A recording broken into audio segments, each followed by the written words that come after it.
Bekor is the word for the firstborn. And it's a really important concept because the firstborn is the guy who inherits not all, he inherits a double portion of his father's things. He gets more stuff, he gets more responsibility, he's the one expected to carry on family line, family business. This is still in a time when sons generally will take over for their father in their business, and they'll have that trade. If your dad's a shepherd, you become a shepherd. If your dad's a farmer, you become a farmer. We see that sometimes in our culture, but not like definitely this is the way things go. And so being the firstborn is a big deal. The fact that Esau came out moments before Jacob did is a big deal. Esau gets a double portion of everything. He has double the responsibilities. He's the guy who, the whole family line, everything is going to fall on. Except, Jacob and Esau kind of have this rivalry kind of thing, and at one point in time, Esau goes off hunting, doesn't manage to kill anything, comes home, and Jacob has made this like amazing stew. But it's like lentil soup, which I don't know if you ever had lentil soup. I find it mostly disappointing. But apparently it smelled really good. And so Esau's like, I'll give anything to have that soup. And Jacob's like, how about your inheritance? He's like, okay, that's a weird thing to say, but whatever, I'm hungry. And so Esau gives away his inheritance to his brother Jacob. This continues on because Mom gets involved, and Rebekah manages to help Jacob to fool Isaac so that he gets the blessing that was meant for the firstborn. Because this deal between Jacob and Esau is kind of made behind their parents' backs. Apparently Rebekah found out about it, and she happened to be really close with Jacob, which is not good mom, by the way. If you have twins or kids at all, like, try not to pick favorites. Apparently Rebekah had a favorite. It was Jacob. So Jacob manages to get the blessing, but he kind of does it in a tricky way. And since he kind of does it in a tricky way, he realizes as soon as he gets the blessing, as soon as he gets all the stuff from his dad, his double portion inheritance, he needs to get out of town. And so he leaves and he goes to the one place he can, which is back to his mom's side of the family. The side of the family that probably likes him better because his mom likes him better. And she runs into his uncle, Laban. And while he's hanging out with Laban, he notices that Laban happens to have this super attractive daughter named Rachel.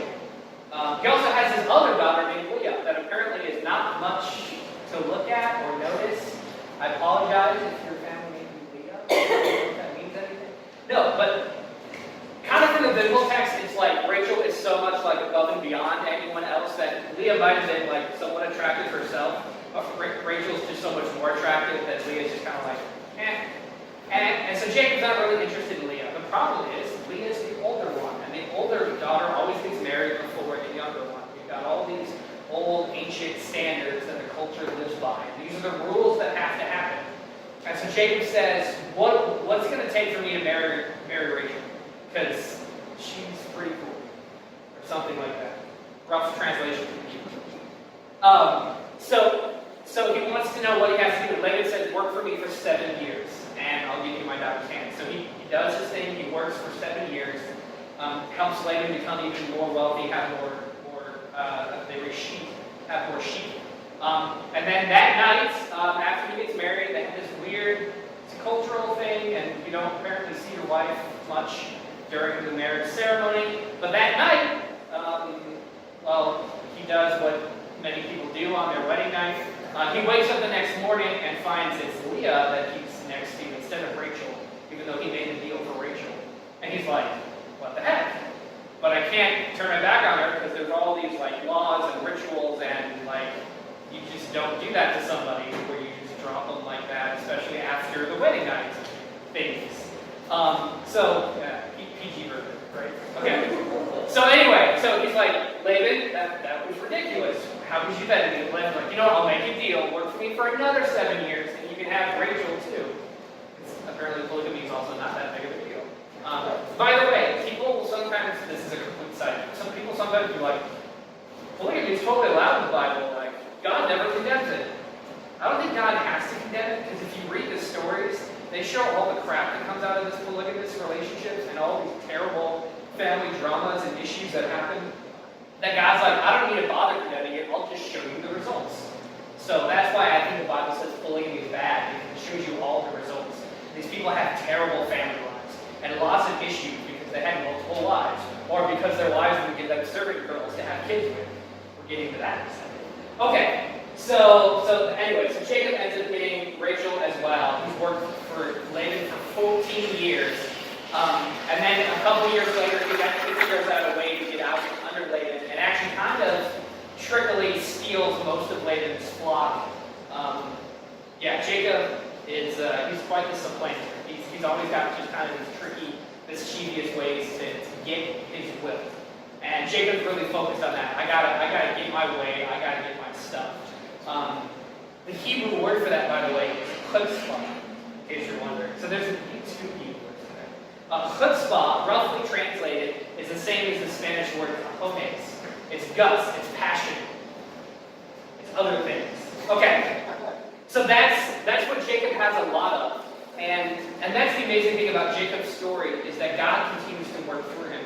There's this issue then where there's this wrestling match that happens either with God or an angel. It's not entirely clear, but at the very least, after the encounter, Jacob gets a hip injury that he has for the rest of his life to remind him of that wrestling match, and he also gets a new name, the name Israel, which best translation on that is "May God prevail." And I think that's kind of cool, because I think it's partially in that moment, as well as in the rest of his life, that Jacob realizes it's not his will that needs to be done, but God's will that needs to be done. And there's cool things that happen later on in the life of Jacob/Israel, where they're like, the author of the text of Genesis will switch how he refers to this character, depending on how he's acting. When he's being selfish, he tends to be called Jacob. And when he's surrendering to the will of God, he tends to be called Israel. And we see that a little bit in the story of Joseph. Jacob, like I said, has some other issues. Largely, I think, because of polygamous relationships. Wow. That caught my throat. Alright, so he starts having kids with his wives. For whatever reason, Rachel is not able to have kids. And Leah is able to. And it's this really weird thing that practically every time that Leah gives birth, she's like, maybe my husband will love me now because I produced a son. And so she ends up having 6 sons. Also a daughter, Dinah. There's probably other girls that are born as well. There's just this thing in the scripture where it's generally the men that are mentioned and women not so much. But the Bible actually does a better job of mentioning women more so than other ancient texts. So before you go all crazy, it's the Bible says women. They do a better job than any other ancient text. So that's kind of a side note. So Leah has these kids, and then Rachel ends up having Joseph and Benjamin. She has 2 sons. And Jacob, because he loves Rachel so much, also really loves these sons so much, Joseph and Benjamin. And so he actually starts doing special things for Joseph. So let's start getting into that Joseph story. Can you go back to the first slide, just for fun? If you've seen this musical, just wipe it out of your head. There's so many inaccuracies, I won't go into it. But it's a fantastic musical, I recommend it. Donny Osmond version, classic, in the 70s, I think. Anyway, so forget about Joseph's amazing Technicolor green coat. Because for one, the coat, the Hebrew word there for when it describes the coat, it describes it as a striped coat. It says nothing about different colors. Some translations go for ornate, but really it's just a coat. It's not necessarily that special. So why did his brothers hate him so much? Because this isn't the first coat that Joseph has received. He gets a second coat. He gets a double portion. It's 2 coats when his brothers got 1 coat apiece. Symbolically, his dad here is saying, Joseph is my firstborn. Even though chronologically, that's not the way it happened. Joseph's actually the second youngest, and his youngest brother Benjamin is the youngest. So Joseph's role is he's usurping all of the rest of his brothers from his dad. His dad's saying, this is the guy I reckon as my firstborn, because he's the firstborn of the wife I actually care about.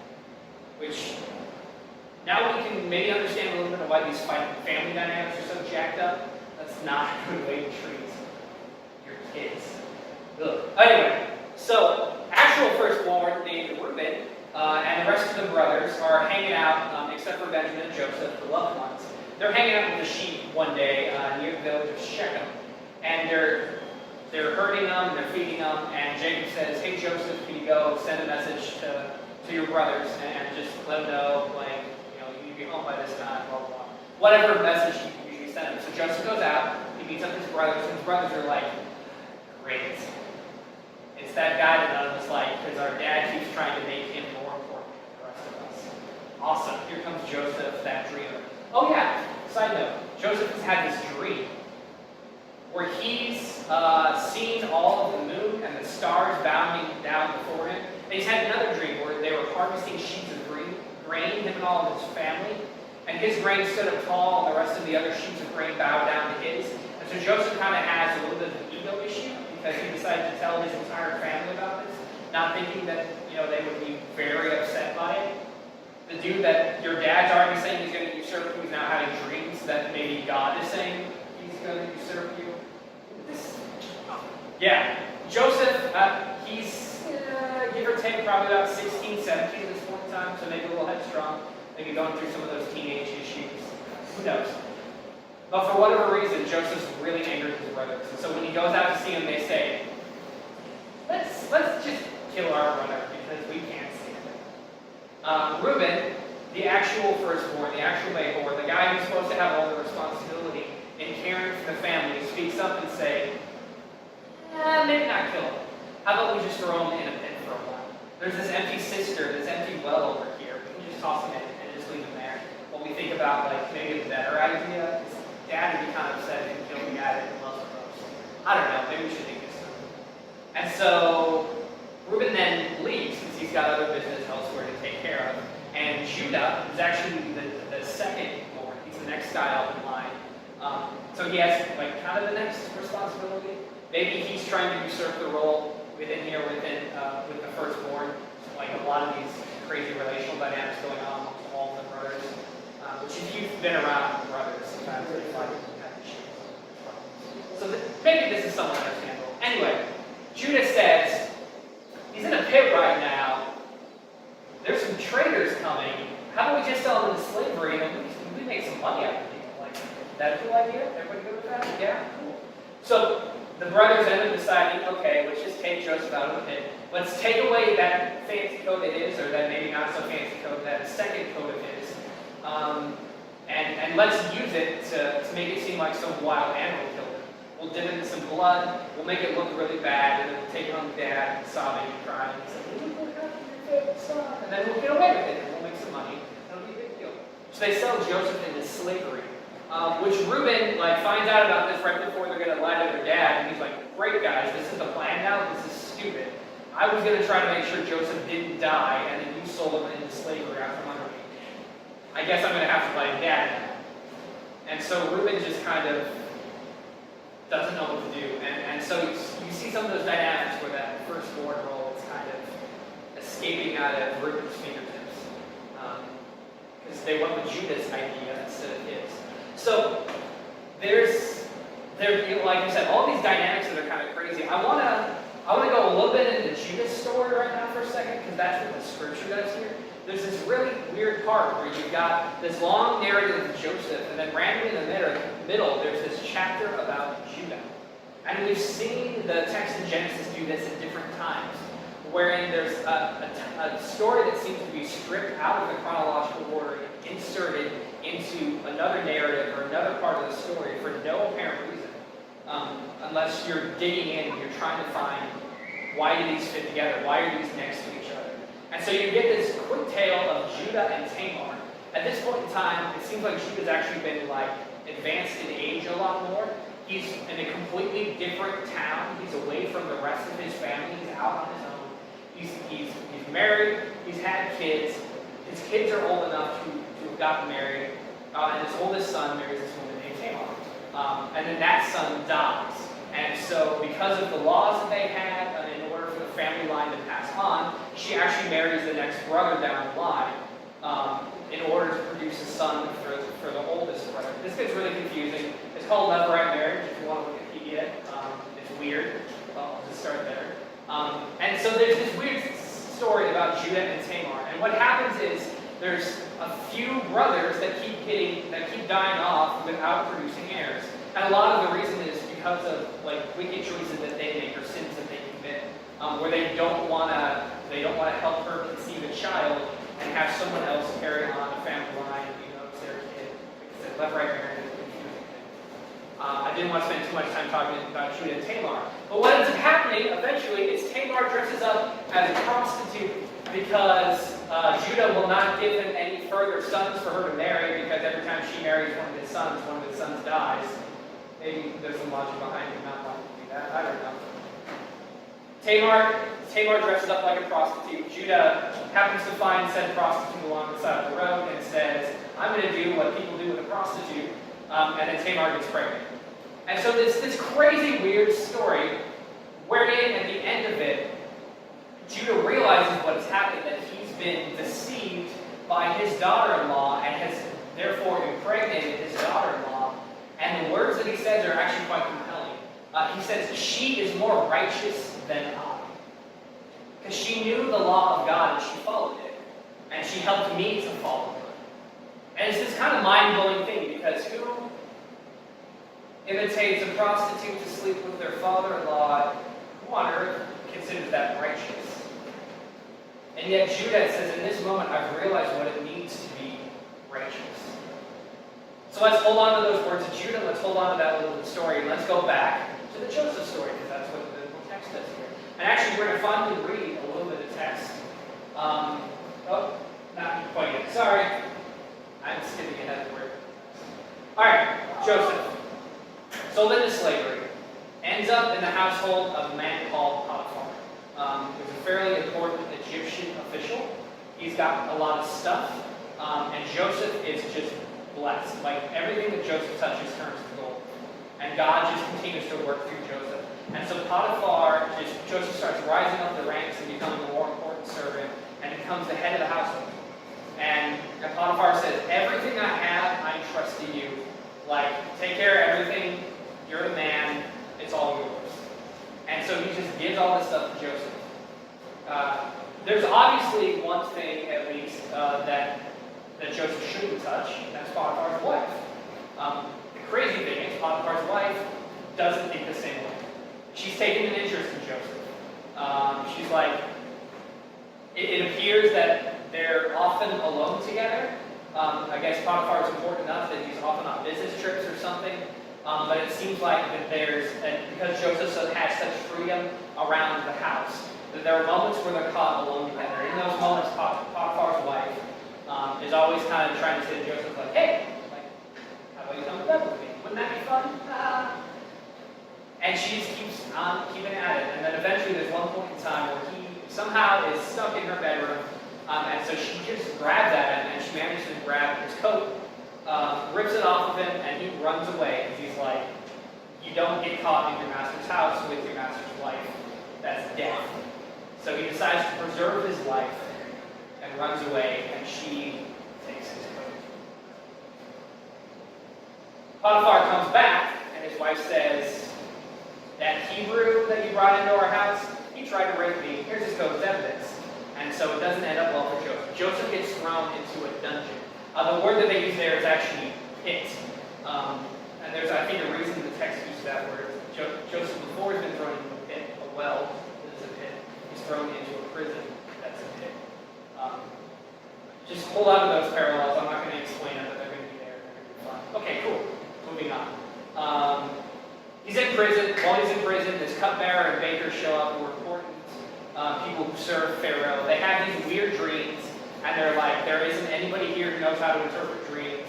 We're really confused. We'd like to know what's going on. And Joseph says, well, I serve this God who's just been blessing me and knows all this stuff. I bet he could interpret your dreams. Tell me your dreams. They both tell him their dreams. The cupbearer has a dream that basically says he's going to get reinstalled in his position, and Pharaoh's going to be really happy about it, and he's going to get blessed with all these just gifts and having his job back and all this good stuff. And the baker's like, that's cool, I'm going to tell him my dream now, and I'm going to get a good result too.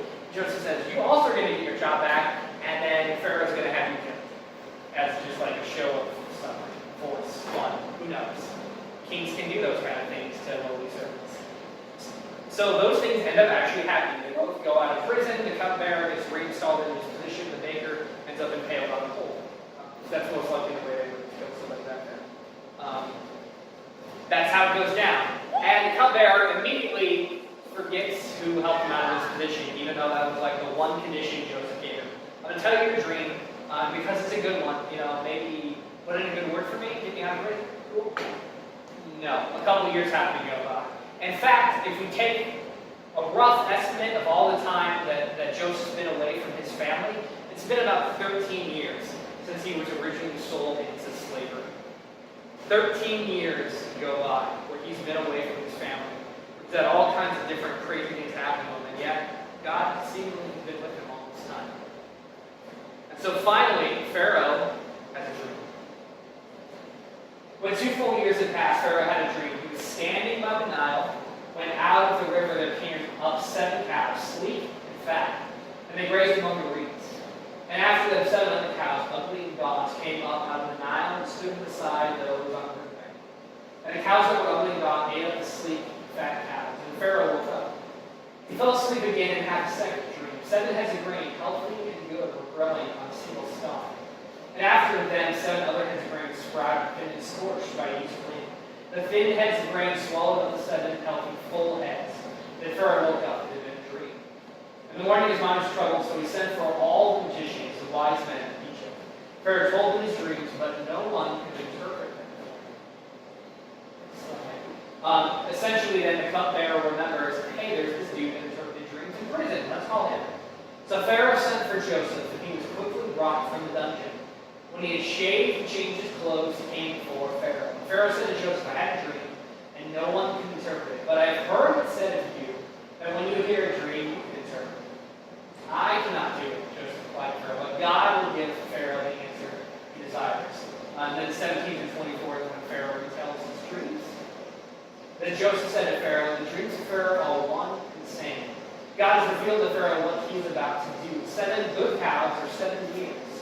And 7 good heads of grain are 7 years. It is one and the same dream. The 7 lean, ugly cows that came up after were 7 years. And so are the 7 worthless heads of grain scorched by the east wind. 7 years of famine. It is just as I said to Pharaoh. God has shown Pharaoh what he is about to do. 7 years of great abundance are coming throughout the land of Egypt, but 7 years of famine will follow them. Then all the abundance in Egypt will be forgotten, and famine will ravage the land. The abundance of the land will not be remembered, and the famine that follows it will be so severe. The reason the dream is given to Pharaoh in 2 forms is the matter has been firmly decided by God, and God will be with us. So we have this whole telling of these dreams. If we go back to that first slide, I had a couple things I highlighted. There's a thing about this dream. Nobody can interpret it, and then they call upon Joseph. Now we had it told of Joseph that God had worked with him to interpret dreams. And I do think God works with him here to interpret this dream. But as soon as Pharaoh tells him the dream, Joseph immediately has a response. He says, this is what it is. It doesn't say that he stopped and prayed, that he consulted with God, that he received vision from God. Joseph just says, this is what your dream means. Now, there's some people that have analyzed this and talked about it, and they think the reason that Joseph could spit it back out so immediately is because of the way the dream actually spoke to Joseph himself. That even though it was a dream that Pharaoh had, it's a dream that communicates a message to Joseph. And there's one key that really helps you interpret this dream. And that's understanding what the 7 refers to. There's also another key word here where it talks about the cows being sleek and fat. The word sleek there is actually like a Hebrew word that means like appealing, favored, like those kind of words. And actually it's a descriptive word that's used of Rachel in the story of Jacob, which is Joseph's parents. It's his mom and dad. It's their love story. Maybe he's heard it before. And so there's some details that maybe Joseph keys in on. Or when he thinks of 7, he thinks of the 7 years that his dad had to work to earn his mother's hand. And then another 7 years that he again had to work to actually truly get his mother's hand in marriage. And so some people say that this story is communicating to Joseph saying, listen here, This is God saying, I've got something for you. And so immediately, once Joseph gets those 7 years, the dream starts to snap into place what things mean. Well, if there's 7 good things, and that's 7 good years. And there's 7 bad things, so that's 7 bad years. And they're going to follow one right after another. And in fact, it looks like, because the bad is swallowing up the good so that the good isn't even remembered, the bad is going to be so bad that no one will even remember the good.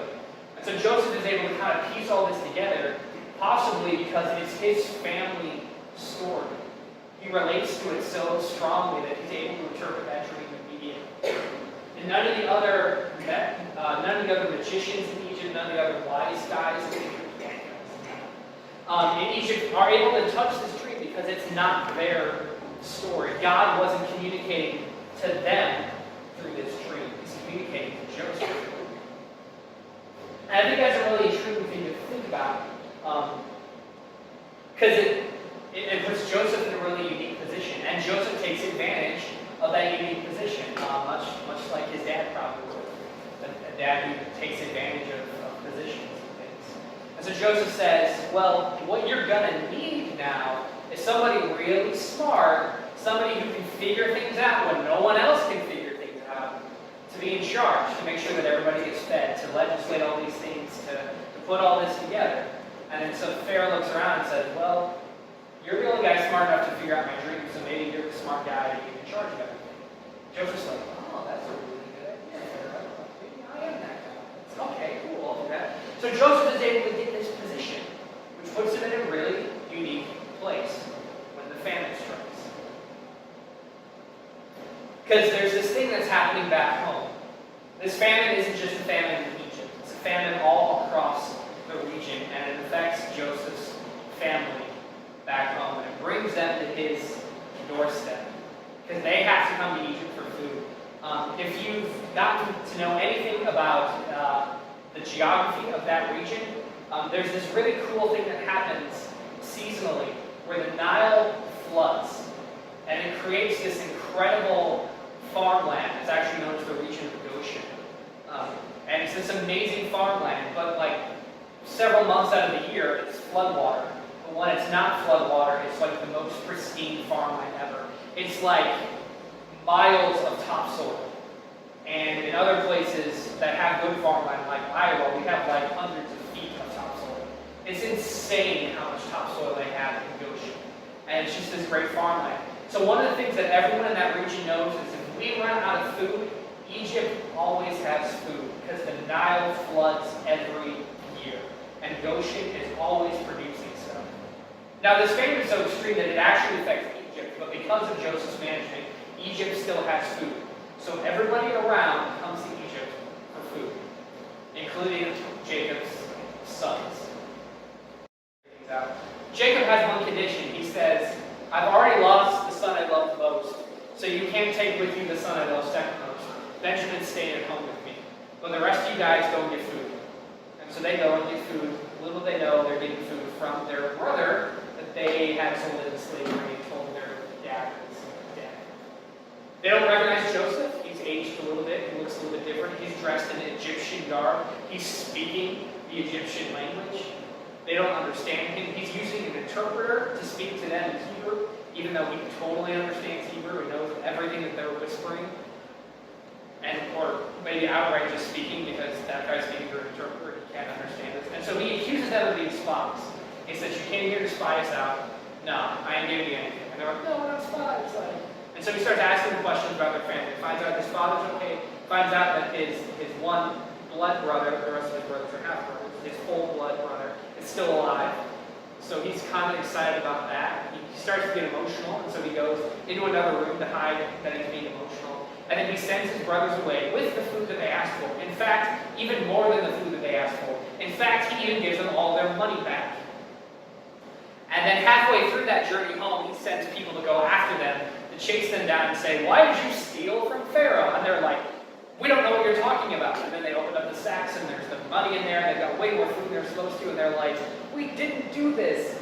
Ugh! And so they end up putting Reuben into prison for a little bit, and it's just this crazy stuff that happened. Again, Reuben, firstborn, all the responsibility. He's the one who goes to prison for the rest of the brothers.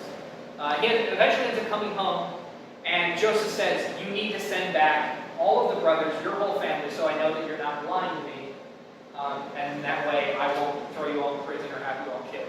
So the Nancy go back home, they give Jacob all the food, and Jacob says, well, we got our food now. Like, why the heck would we even go back? Let's just stay here. Let's take advantage of this situation. Like, I would rather us eat. So let's just do that.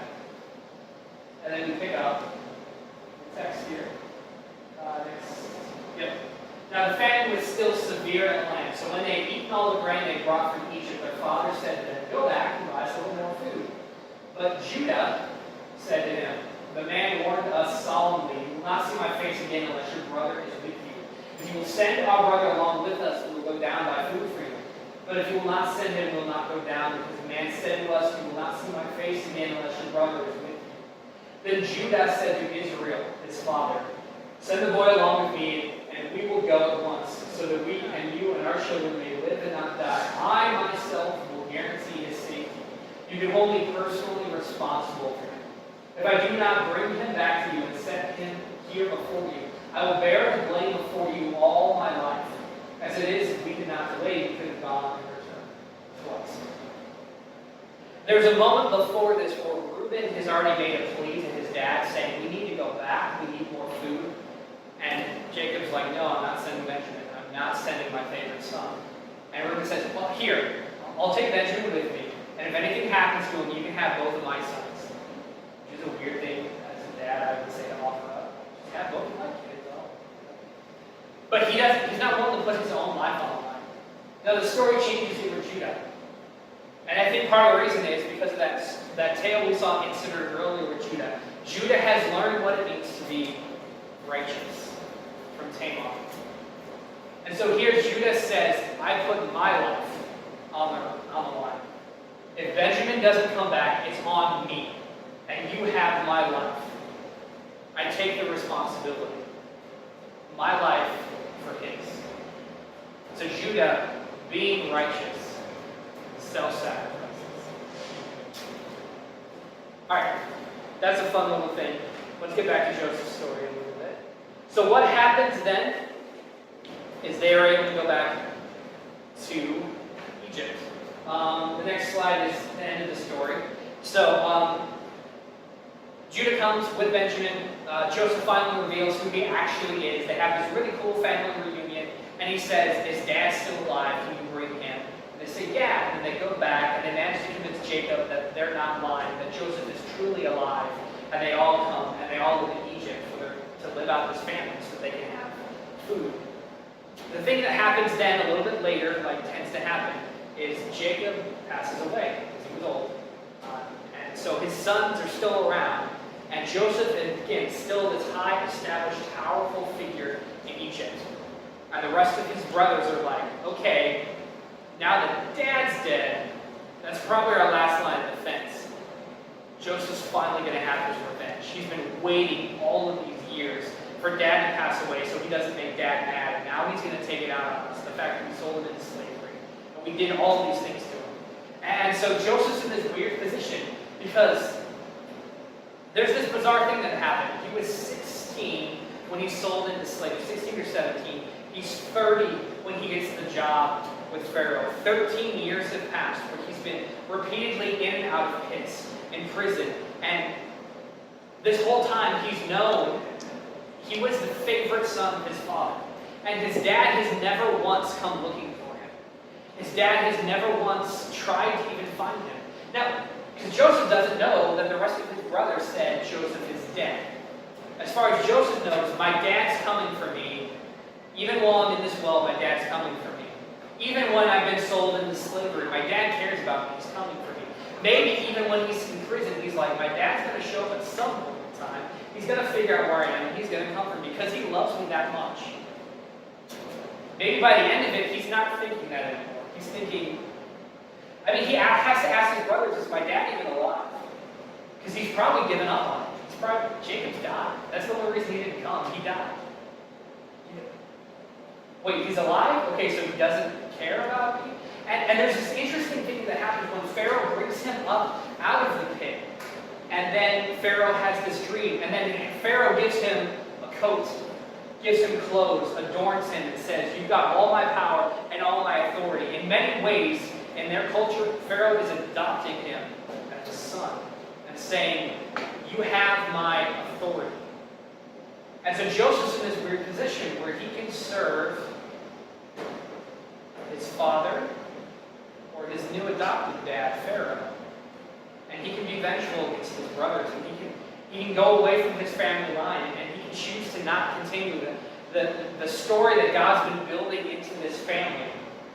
And yet Joseph does this incredible thing in chapter 50. When the brothers say, so Dad made us like this one last oath right before he died. I don't know if you heard it, but you're not supposed to do anything to harm us. And Joseph's like, don't be afraid. Am I in the place of God? You intended to harm me, but God intended it for good, to accomplish what is now being done, the saving of many lives. So then don't be afraid. I will provide for you and your children. And he reassured them and spoke kindly to them. I think it's really cool that this is the end of the Joseph story, because it's where Joseph chooses forgiveness over vengeance. He has every opportunity. He has, by many people's judgment, every right to do to his brothers what was done to him. But he says, no, I forgive you. I know who this God is, this God that has blessed me even in my hard times, even when I was a slave, even when I was in prison, even when I had no idea what was happening to the rest of you guys. God blessed and provided for me, and I'm going to do the same for you. I choose to forgive. And so the cool thing about this Joseph story is that, and one of the things that maybe sometimes we miss, is we've got two heroes here that saved the family of God, that becomes the chosen people of God. The 12 tribes of Israel were named after 12 sons of Jacob/Israel. Joseph says, I'm going to provide for you guys in this famine. I'm going to give you a place to live in Goshen. And you're going to farm this incredible land. You're going to get that as a blessing. And you also have Judah, who, when things were getting kind of dire, they couldn't convince Jacob to send the family back to get more food, to finally get to that point where Joseph reveals that he is their long-lost brother. Judah says, I put my life on the line. My life in exchange for Benjamin's. And if anything happens to Benjamin, Dad, it's my life. And the really cool thing, I think, about Judah saving is when you start to realize who Judah's descendants are. They become the kings of Israel. And the kings of Israel's descendants, eventually, as we get down the line, we get to this guy called Jesus. Who's a guy who knows from way, way, way many generations ago, great-grandfather, through his lineage. We're guys who say, I put my life on the line in exchange for yours. It's about being righteous. And I know what it means to be righteous, because my family knows what it means to be righteous. And so Jesus sacrifices himself for all of us, much like Judah sacrificed himself for them. Now, Judah was fortunate that it worked out for him. He didn't have to lay his life down. Jesus did actually lay his life down for us. But that's just some cool things that sometimes we miss out in the story of Joseph, because we're focusing on the amazing technical truth and all the different colors that it is and all those things. And so God's looking for partners. He's been throughout history. That's what the story is. That's what it continues to build to. God wants people who will help him to redeem this world, who will trust the story, who will be righteous, who will be self-sacrificing, who will choose to forgive instead of being vengeful. God wants you to be his partner. And that's where this story comes to play in our story. God wants us to be his partner, to act like his people acted. And he'll work through all kinds of people. People who are messy, people who are manipulative, like Jacob was. People who take advantages of situations. People who don't understand righteousness until their daughter-in-law impersonates a prostitute. You can have a crummy, messy, messed up life, but have that hook spot to go after what God wants you to go after. He's going to work through you and make you a partner, help you redeem this world. that's what he calls us to